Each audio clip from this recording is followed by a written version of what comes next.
వారం రోజులుగా ఏం జరుగుతుంది అన్నది అందరికీ తెలిసిన విషయమే, మళ్ళీ నేను చెప్పక్కర్లేదు. ఈరోజు ఉదయం ఆ అమ్మాయి వాళ్ళ అమ్మ ఒక లెటర్ రిలీజ్ చేసింది.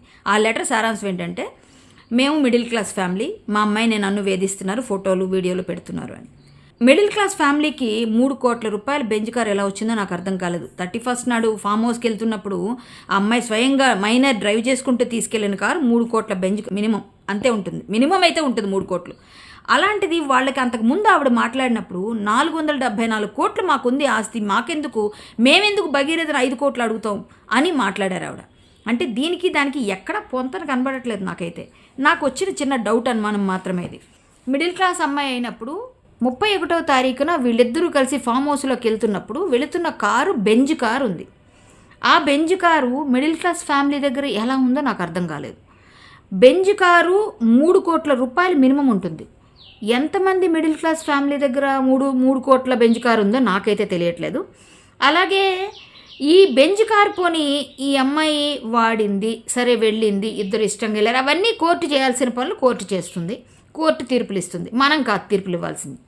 ఆ అమ్మాయి 3 కోట్ల రూపాయల కారు ఉందని బయటపెట్టింది ఎవరు? సదరు రాజకీయ పార్టీ బీఆర్ఎస్ నాయకులే బయటపెట్టారు. అయితే బీఆర్ఎస్ నాయకులు బయటపెట్టిన ఆ కార్ నెంబర్ని, వాళ్లే బయటపెట్టిన నెంబర్ని కొట్టి చూస్తే 3 కార్లు వస్తున్నాయి, పెద్ద పెద్ద బెంజులు, వోల్వోలు, అవన్నీ ఒకటే నెంబర్, ఏమాత్రం చిన్న చేంజ్ కూడా లేకుండా. ఇదెలా సాధ్యం? అసలు అర్థం కావట్లేదే. సరే, 3 కార్లు కూడా ఆ అమ్మాయి పెట్టింది, అదే నెంబర్ పైన ఉంది, ఇవన్నీ కూడా పక్కన పెట్టారు. ఇవన్నీ డౌట్లు అయితే అసలు ఈ అమ్మాయికి న్యాయం చేయాలని గొంతులు చించుకొని రోడ్ల మీదకి వస్తున్నారు. ఇంతకుముందు ఎప్పుడు ఒక్కసారి కూడా సోషల్ మీడియాలో నాకు కనబడ్డట్టుగా లేరు. మేము కూడా అమ్మాయికి న్యాయం జరగాలని చాలాసార్లు పోరాడతాము. ఇప్పటికి కూడా అమ్మాయికి అన్యాయం జరగాలని నేను ఏం కోరుకోవట్లేదు, న్యాయమే జరగాలని కోరుకున్నా. నాకు న్యాయమైన క్వశ్చన్స్ కొన్ని వచ్చి అవి లేవనెత్తుతున్నాను అంతే.